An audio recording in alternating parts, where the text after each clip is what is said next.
हाँ जी बे class. Very good evening to all of you. आज हम शुरू कर रहे हैं बेटा ह्यूमन आई का हमारा अगला टॉपिक, जो हमने एक्चुअली में लास्ट क्लास में शुरू किया था। और इस टॉपिक का नाम है एटमॉस्फेरिक रिफ्रैक्शन।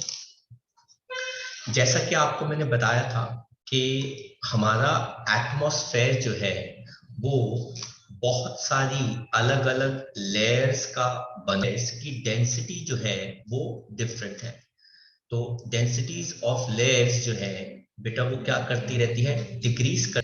एंड अगर हम बाहर से towards the earth surface move करते बेटा क्या करती है, इंक्रीज करती है। इस वजह से बेटा रिफ्रैक्शन जो है वो कॉज की जाती है अलग अलग लेयर्स इसकी एटमॉस्फेयर की, क्योंकि इनकी डेंसिटीज अलग अलग है। इस फिनोमिना को हम क्या कहते हैं, एटमॉस्फेरिक रिफ्रैक्शन। तो बेटा अर्थ की जो एटमॉस्फेयर की लेयर है, जिसको हम बेटा क्या कहते हैं, एयर, वो ज्यादा डेंस होती रहती है जैसे जैसे हम अर्थ के सरफेस के पास आते रहते हैं। इस वजह से हर लेयर एक मीडियम की तरह एक्ट करती है और लाइट को बेटा क्या करती है, रिफ्रैक्ट करती है, जिस फिनोमिना को हम क्या कहते हैं बेटा, एटमॉस्फेरिक रिफ्रैक्शन। ये रिफ्रैक्शन हमने अक्सर गर्मियों में रोड्स के ऊपर भी देखी है कि ऐसे लगता है कि रोड के ऊपर पानी है और उस पानी में उस कार की एक अच्छी फिनोमिना को हम कहते हैं मिराज, और मिराज हमारे कोर्स का पार्ट नहीं है। इसीलिए हम अब कुछ ऐसे फिनोमिना पढ़ने वाले हैं जहां पे एटमॉस्फेरिक रिफ्रैक्शन की वजह से चीजें थोड़ी डिफरेंट एक्ट करती हैं। इसमें सबसे पहला हमारा जो फिनोमिना आता है वो आता है star appears to be higher than actual position. Sir क्या मतलब हमको स्टार जहां पे दिखता है, लेट्स सपोज अगर ये स्टार हमको यहाँ पे दिख रहा है तो एक्चुअली ये स्टार थोड़ा सा नीचे होता है पर हमको यहाँ पे दिखता है। तो एक्चुअल पोजीशन स्टार की थोड़ी सी बेटा क्या होती है, नीचे, पर दिखता वो हमको थोड़ा सा क्या है, ऊपर दिखता है। ये कैसे होता है, अब जरा देखिए बेटा इस फिनोमिना। ये है वो स्टार जिसको हम कहते हैं उसकी एक्चुअल पोजीशन, और हम यहां पर अर्थ सरफेस में खड़े हैं। स्टार एक पॉइंट सोर्स की तरह एक्ट करता है क्योंकि ये बहुत फार अवे होता है। तो स्टार्स आर फार अवे। तो स्टार से जो रे ऑफ लाइट निकलती है वो धीरे धीरे धीरे धीरे धीरे धीरे बेंड करने लगती है। सर रे ऑफ लाइट स्टार से जो निकली है वो बेंड क्यों करती है, क्योंकि बेटा हमारे एटमॉस्फेयर की अलग अलग लेयर्स हैं जिनकी डेंसिटीज जो है बेटा क्या है, डिफरेंट है। जैसे जैसे हम अंदर की तरफ जाते जा रहे हैं डेंसिटी एयर की बेटा क्या करती जाती है, इंक्रीज करती जाती है। तो जैसे ही ray of light rarer to denser rarer to denser rarer to denser rarer to denser pass करती रहती है, वो बेंड करती रहती है, बेंड करती रहती है, बेंड करती रहती है, बेंड करती रहती है।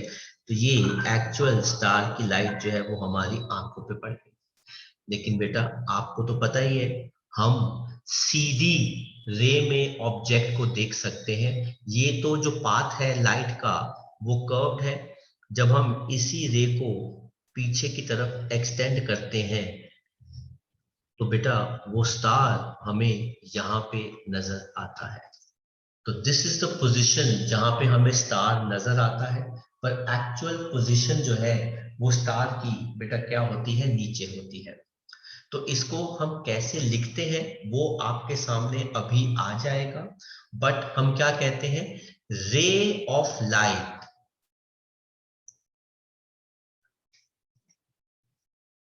From star. सर आपने रे ऑफ लाइट की बात क्यों की? बेटा रे की इसलिए बात करी क्योंकि स्टार बहुत दूर होता है, it acts as a point source. मतलब स्टार्स हमको आसमान में डॉट की तरह नजर आते हैं। तो डॉट की तरह वो इसलिए नजर आते हैं क्योंकि वो बहुत दूर होते हैं। तो एक डॉट से एक रे ऑफ लाइट ही निकलती है।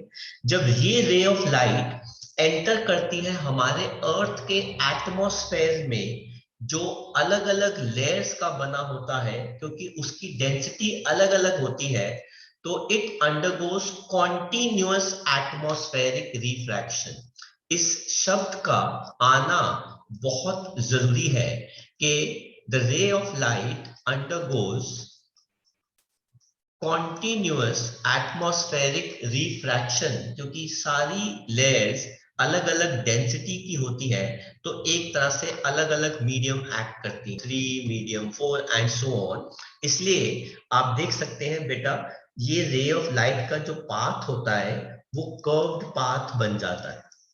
लेकिन हम किसी भी चीज को स्ट्रेट लाइन में ही देख सकते हैं, ये हमारी लिमिटेशन होती है। तो उसी कर्व लाइन को जब हम पीछे की तरफ एक्सटेंड करते हैं तो हमको स्टार थोड़ा सा ऊपर नजर आता है। तभी तो हम बेटा इस प्रॉपर्टी को कह रहे हैं star appears higher than their actual position. तो बेटा देखते हैं क्या कॉन्सेप्ट है। ये देखिए बेटा, वो कहते हैं स्टार जो है वो हमारे से बहुत दूर है। अब दूर होने की वजह से बेटा वो क्या एक्ट करता है, पॉइंट की तरह। अब पॉइंट की तरह है तो बेटा उससे करती है थ्रू डिफरेंट लेयर, डिफरेंट होती है, इसीलिए इट अंडरगोज आगे ना बेटा वो शब्द जो बहुत इंपॉर्टेंट है लिखने के लिए बेटा, एंड कीप्स बेंडिंग इनवर्ड्स, है ना, क्योंकि it is moving from rare to denser. But we can only view objects straight line के अंदर की तरफ एक्सटेंड करते हैं तो उसकी एपरेंट पोजीशन मतलब फॉल्स पोजीशन जो है वो थोड़ी सी हायर होती है एक्चुअल पोजीशन के। तो आप कह सकते हैं बेटा कुछ ऐसा होता है, हमको स्टार जो है वो यहां पे नजर आता है।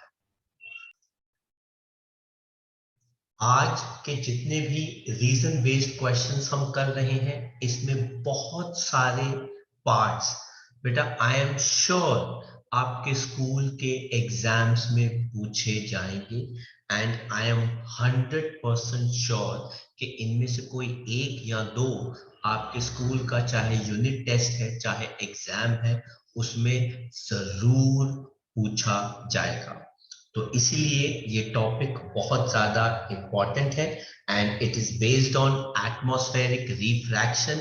सारे रीजनिंग के अंदर कॉन्टिन्यूअस एटमॉस्फेरिक रिफ्रैक्शन का कॉन्सेप्ट जरूर आएगा। चलिए आगे देखते हैं बेटा। अगला हमारा जो फिनोमिना आता है कि स्टार्स ट्विंकल करते हैं पर प्लैनेट्स ट्विंकल जो है वो नहीं करते। अगेन वही बात आ गई बेटा, स्टार हमारे से बहुत दूर है।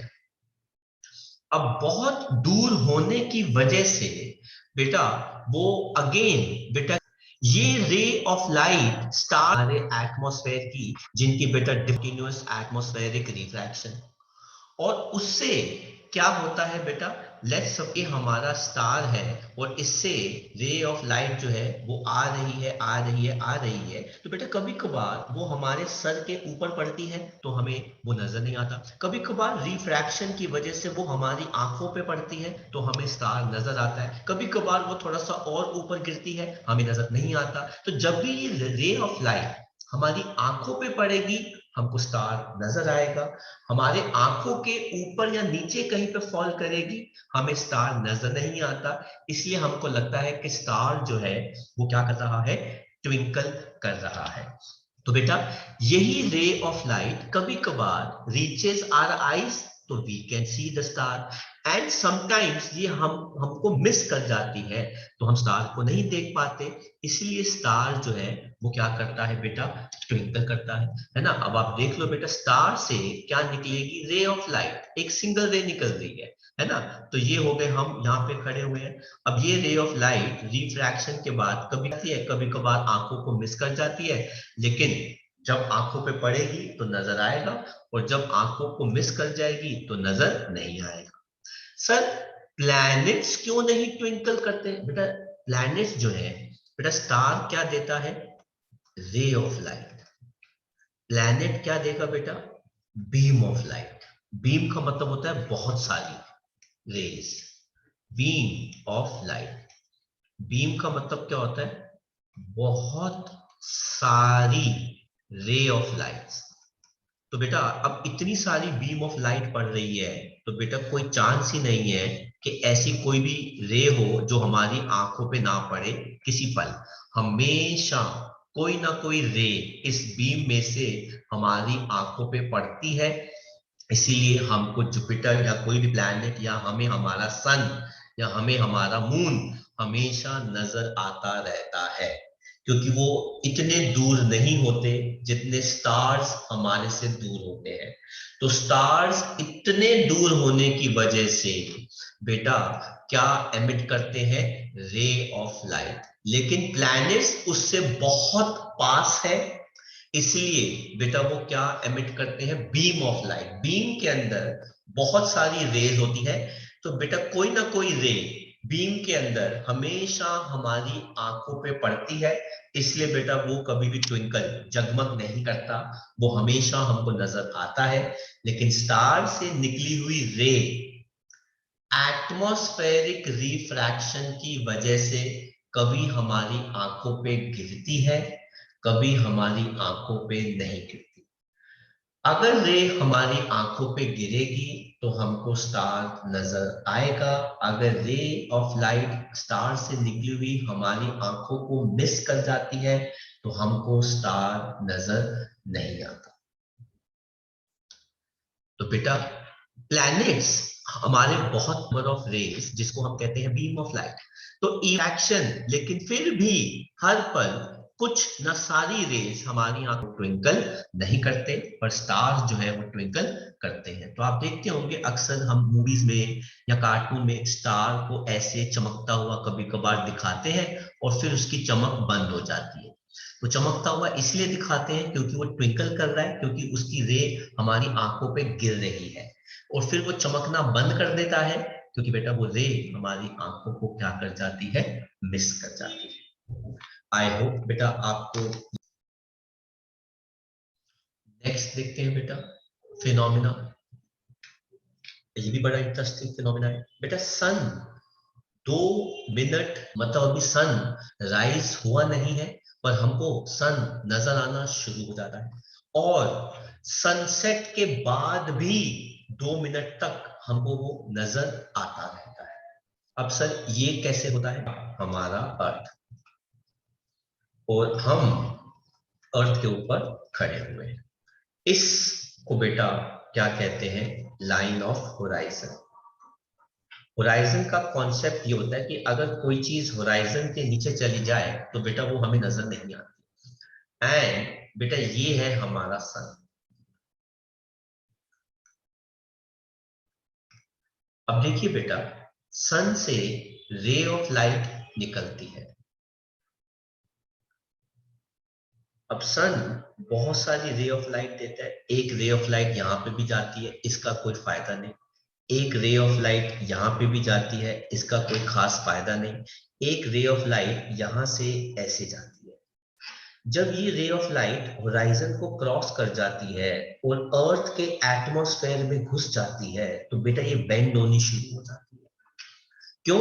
क्योंकि बेटा अर्थ की एटमॉस्फेयर की जो लेयर्स हैं उनकी डेंसिटीज अलग अलग है।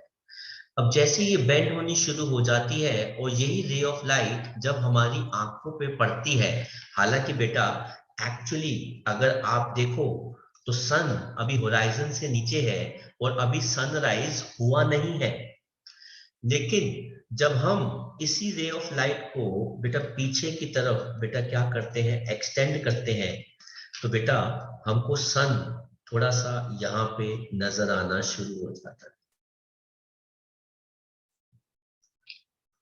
तो ये हो जाती है सन की एपरेंट पोजीशन। मतलब अभी टाइम है सन को एक्चुअली होराइजन से ऊपर आने के लिए। अभी सन राइज हुआ नहीं है, अभी 2 मिनट बचे हैं, अभी 2 मिनट बचे हैं, इसके लिए सनराइज के लिए। लेकिन हमको बेटा यहां पे सन नजर आना शुरू हो जाता है। क्यों? क्योंकि बेटा सन से एक्चुअली जो रे निकलती है, जब वो हमारे अर्थ के अलग अलग लेयर्स को क्रॉस करती है, तो बेटा वो अंदर की तरफ बेंड करने लग जाती है। तो ये हमारे एटमॉस्फेयर की लेयर्स हैं। इसको बेंड करने की वजह से बेटा it is entering denser and denser and denser medium. तो वो अंदर की तरफ बेंड करती जा रही है, करती जा रही है, करती जा रही है। इसलिए बेटा पाथ क्या हो जाता है? कर्व। लेकिन जब हम इसी रे को सीधा देखते हैं, तो बेटा हमें सन जो है वो होराइजन से थोड़ा सा ऊपर नजर आता है। बिल्कुल एग्जैक्टली सेम सिचुएशन बेटा सनसेट के दौरान भी होती है। सर वो कैसे? अब ये देखिए बेटा, अब हम यहां पर किसकी बात कर रहे हैं? सनसेट। अब बेटा ये हो गया अर्थ के ऊपर खड़े हैं, और ये हो गया बेटा हमारा होराइजन। अच्छा, ये हमारा सन है जो बेटा होराइजन के नीचे आ चुका है। सन सेट हो गया है, सन सेट हो गया है। लेकिन बेटा सन हमको अभी भी नजर आ रहा है। सर वो कैसे? अभी को बेटा सन से रे ऑफ लाइट निकलेगी, लेयर्स को पास करेगी, अंडरगोस कॉन्टिन्यूअस एटमॉस्फेरिक रिफ्रैक्शन। जब इसी लेयर को आप बेटा पीछे की तरफ एक्सटेंड करोगे, तो बेटा सन आपको यहां पे नजर आएगा। तो सनसेट हो गया है, बट सनसेट के 2 मिनट बाद तक हमें सन नजर आता है। सर किसकी वजह से? एटमॉस्फेरिक रिफ्रैक्शन की वजह से। तो बेटा देखते हैं इसका थ्योरी पार्ट क्या कहता है।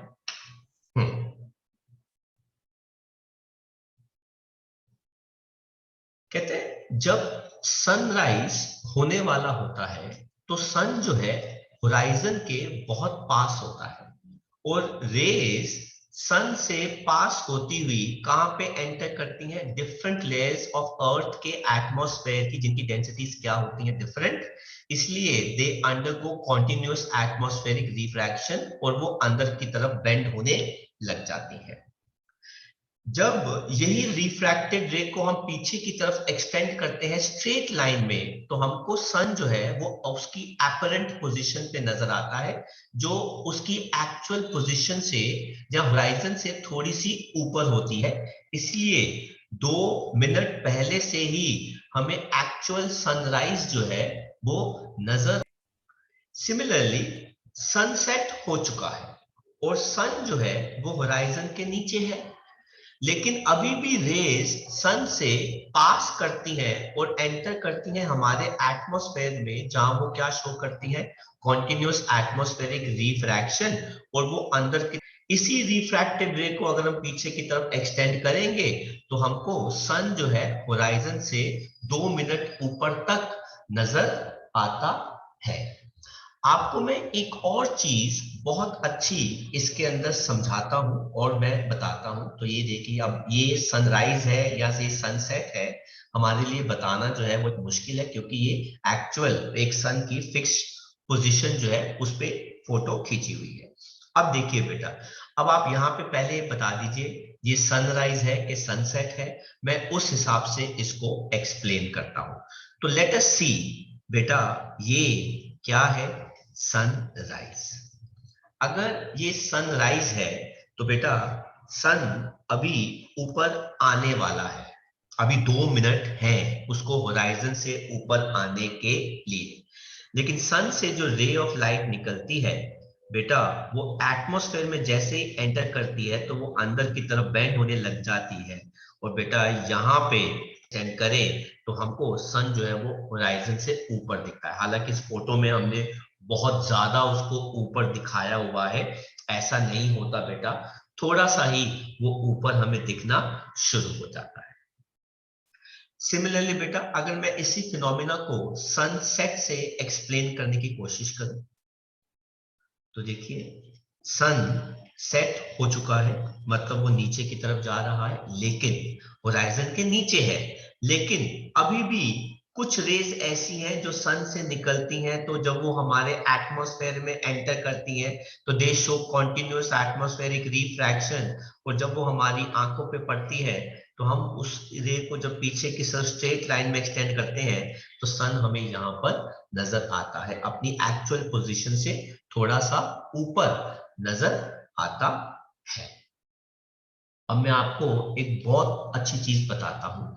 कभी कभार क्या होता है, आपने देखा होगा कुछ पहाड़ होते हैं, ये अक्सर हिमालयन रेंज में ऑब्जर्व किया जाता है, तो वो लोग देखते हैं कि ये देखना यहां से अभी सनराइज होने वाला है, इस पॉइंट से बेटा क्या होने वाला है, सनराइज।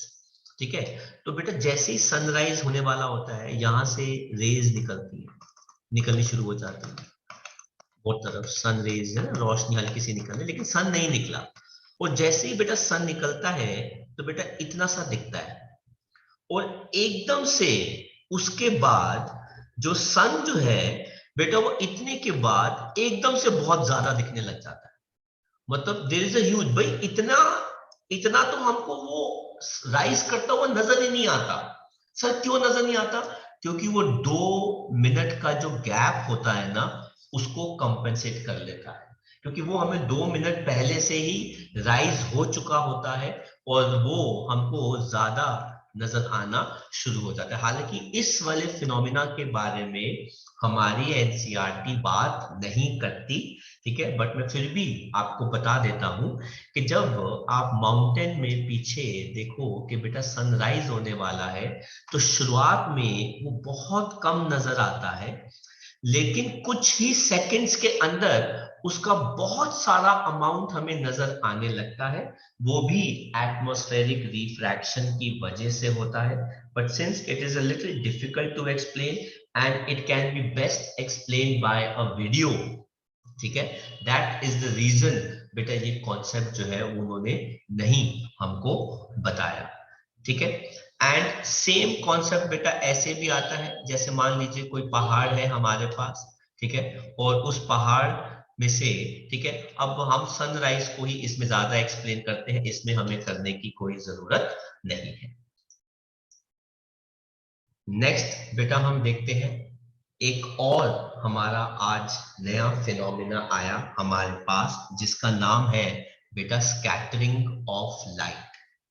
लाइट कैसे बिखर जाती है बेटा, हमने देखा है कि लाइट रेज जो ट्रैवल बहुत सारे छोटे छोटे पार्टिकल्स एटम्स, अलग अलग लाइट जो है बेटा वो क्या कर जाती है, स्कैटर, बिल्कुल आपके बीच चली गई, तो बेटा ये चारों तरफ जो बिखर रही है वो इसीलिए बिखर रही है क्योंकि इसके रास्ते में बहुत सारे ऐसे हवा में छोटे छोटे लाइट जो है वो अपने एक बीम ऑफ लाइट आ रही है, इस बीम ऑफ लाइट में जो बेटा कोई रे, लेकिन एक्चुअल बनेगा, लेकिन कुछ लाइट रे रास्ते में आए हुए डस्ट पार्टिकल्स या एटम्स या मॉलिक्यूल्स उनसे स्ट्राइक करके बिखर जाती है, क्या कहते हैं बेटा, स्कैटरिंग ऑफ लाइट।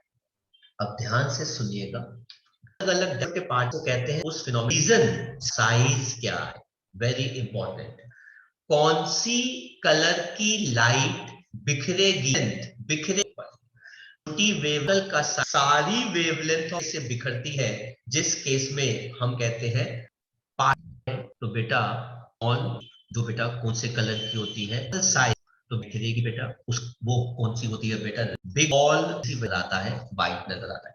ये हमको जिनका नाम था रेली, एक्सपेरिमेंट को प्रूव किया था, तो टिंडल ने अपने एक एक्सपेरिमेंट से प्रूव कर दिया था कि रेली ने जो एक्सप्लेन किया है कि कौन सा कलर बिखरेगा जो पार्टिकल साइज पे डिपेंड करता है, वो टिंडल ने अपने एक्सपेरिमेंट से वेरीफाई कर दिया था। तो वेरी इंपॉर्टेंट, अगर पार्टिकल साइज जरूरत से ज्यादा छोटा है तो बेटा वो छोटी वेवलेंथ की लाइट को ही बिखेर सकता है, स्कैटर कर सकता है। और बेटा छोटी वेवलेंथ वाली लाइट कौन सी होती है? ब्लू। इसलिए चीजें हमें ब्लू कलर की नजर आती है। अगर पार्टिकल साइज थोड़ा बड़ा हो तो बेटा वो बड़ी वेवलेंथ की लाइट को बिखेर सकता है। बड़ी वेवलेंथ की लाइट जो होती है वो क्या होती है बेटा? Red colour. और अगर पार्टिकल साइज जरूरत से ज्यादा बड़ा हो, एक्सट्रीमली बिग, तो बेटा वो सारी वेवलेंथ को बराबर बिखेरेगा। और अगर सारी वेवलेंथ बराबर बिखरेंगी तो बेटा हमें कलर क्या नजर आता है? वाइट नजर आता है। आप इसको आगे बढ़ते हैं। अब जरूरत जो है वो स्कैटर, ग्रीन येलो चीजें हमें कम नजर आती हैं और रेड कलर की चीजें भी हमें नजर आती हैं। तो इस डायग्राम का कोई रिलेटिव आपके लिए इस बिहाफ पे एक्सप्लेन किया था कि पार्टिकल का साइज सकता है 5% और ये है उस कलर की वेवलेंथ। बट आपके लिए जरूरत नहीं है, कीजिएगा इसको वेरी का बिखरना कोलॉइडल के हैं। उस फिनोमिना को हम कहते हैं क्या होता है बेटा? नॉट, ठीक है, वो होते हैं कोलॉइडल। लाइट को भी ये बहुत क्या होते हैं बेटा? ज्यादा बीम्स के अंदर एंटर हो जाते हैं। ये देखो ये आपको अलग से नजर आ रही है बेटा, है लाइट को क्या कर पार्टिकल, इस पे लाइट है ही नहीं तो कुछ भी नजर नहीं आएगा। लेकिन इस बेटा बेटा वो क्या हो जाता है? इनडे ऑब्जर्व होता है कि सन या पे तो भी बेटा वो वाले नहीं आ रही, लेकिन यहाँ पे ये लाइटें अलग से नजर आ रही है। सर क्यों? क्योंकि बेटा यहाँ पर वो छोटे छोटे डस्ट पार्टिकल है जो लाइट्स के, जब लाइट उनसे टकराती है तो बेटा वो अलग से हमको नजर आती है, क्योंकि वो लाइट के पार्टिकल्स को क्या कर देते हैं? बिखेर देते हैं। ये और देखते हैं बेटा, हमारे एटमॉस्फेयर या मॉलिक्यूल छोटी छोटी बूंदे, तो इनसे टकरा लाइट के पाथ के जिसकी वजह से कौन सा फिनोमेना होता है? Tyndall effect. अब आपको ये देखो बेटा, आपको अलग से क्वेश्चन, क्योंकि आसमान में जो डस्ट पार्टिकल है, जो पानी की बूंदे हैं, जो छोटे छोटे एटम्स हैं, जब उनसे ये सन की लाइट टकराती है तो वो अलग अलग डायरेक्शन में बिखर जाती है, जिसको हम क्या स्कैटर्ड के साइज के छोटी होती है। स्मॉल लाइट को बिखेर रेड कलर की लाइट पार्टिकल तो बेटा जिसकी वजह, इसके बारे में मैं आपको बता चुका हूं। तो सोल्यूशन है इसलिए क्योंकि पार्टिकल जो है क्या होते हैं? Mirrored in what difference scatter है उससे चली जाती है, जिसकी वजह से क्या होता है? Tyndall effect. तो कोलॉइडल सॉल्यूशन से अगर हम लाइट को पास करते हैं तो बेटा लाइट जो होती है वो बिखर जाती है, क्योंकि कोलॉइडल सॉल्यूशन के अंदर पार्टिकल्स जो होते हैं वो डिसॉल्व नहीं होते बल्कि बिखरे हुए होते हैं। बिल्कुल बेटा, इंक का पानी में मिक्स होना बेटा एक कोलॉइडल सॉल्यूशन बनाता है। दूध भी कोलॉइडल सॉल्यूशन है। जेल, जेली, ये सब कोलॉइड्स होते हैं। इनसे जब आप लाइट पास करोगे आपको अलग से ही कुछ नजर आएगा, लेकिन नमक वाले पानी से या चीनी वाले पानी से जब आप लाइट पास करोगे तो बेटा आपको ये बिखरना या स्कैटरिंग जो है वो नजर। हाँ जी बेटा, अब हम बात करते हैं to verify Tyndall effect. Tyndall effect के बिहाफ पर बेटा एक एक्टिविटी हमारे को बारे में बात कर रहे हैं एंड इस पे बेस्ड एप्लीकेशन जो है बेटा वो हम नेक्स्ट लेक्चर में करेंगे। नाउ आप सोडियम हाइपो सोल्यूशन साफ पानी में एक टैंक, उसके सोडियम थायोसल्फेट 2 सेंटीमीटर, ठीक है। अब इसमें एक रिएक्शन छोटे छोटे और ये सल्फेटेट करते हैं पानी के अंदर, मतलब क्या बिखर ऑब्जर्व। ये एक्सपेरिमेंट है बेटा, कोलॉइडल सॉल्यूशन को फोर बनाता है। ये सल्फर के नजर आ रहे हैं। ऐसा कीजिए, टॉर्च की लाइट लीजिए, सबसे पहले एक कॉन्वेक्स लेंस के साथ, जिसको हमने क्या मार्क किया? एल। सर कॉन्वेक्स लेंस क्यों? बेटा क्योंकि वो कर देता है बेटा देगा एक तरफ, और बेटा अब सोल्यूशन से बेटा एक छोटी सी ये ओपनिंग को एक परफेक्ट बीम के अंदर स्क्रीन और कॉन्वेक्स लेंस लेते हैं ताकि वो फर्दर। तो अब देखते हैं बेटा क्या होता है। अब यहाँ पे बेटा कौन कौन सी जगह, ये वाली साइड है और एक ये वाली साइड है, तो मतलब आपके सामने की साइड है, आपके लेफ्ट की साइड है और आपके राइट की साइड। हम अभी इसको यहां से व्यू कर रहे हैं, है ना, हम सामने से देख रहे हैं अपनी स्क्रीन के अंदर। अब देखो क्या होता है, कहता है माइन्यूट कोलॉइडल हम sides of glass tank side से बेटा लेफ्ट राइट और बैक से हमको बेटा सोल्यूशन कौन से कलर का नजर आता है? ब्लू कलर का। अगर आप ब्लू कलर तक के सारे कलर हटा दोगे तो लाइट में कौन कौन से कलर बचे?